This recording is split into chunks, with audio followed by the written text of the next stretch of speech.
பாவத்தை விட்டு மனம் திரும்பி அவருக்கு பிரியமா வாழ ஒப்பு கொடுத்தா அவர் உள்ளங்கையில வரைந்து வச்சு உங்களை கவனிச்சுக்கிட்டே இருப்பாரு. உங்களுடைய வாழ்க்கையை அவர் பார்த்துக்கிட்டே இருப்பாரு. உங்களுக்கு ஆபத்து வந்தா பாதுகாப்பு கொடுப்பார்.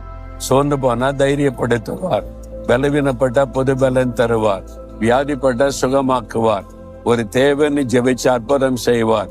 நீ என் மகன் என் மகள் உள்ளங்கையில வரைந்து வச்சிருக்கிறேன்ல, நான் இப்படி உன்னை மறப்பேன்னு சொல்றார்.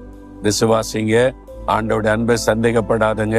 ஆண்டவரை பார்த்து சொல்லுங்க, இயேசுவே என்னை உம்முடைய உள்ளங்கையில வரைந்து வைத்திருக்கிறதற்காய் ஸ்தோத்திரம். நீர் என்னை மறப்பதும் இல்லை, கைவிடுவதும் இல்லை.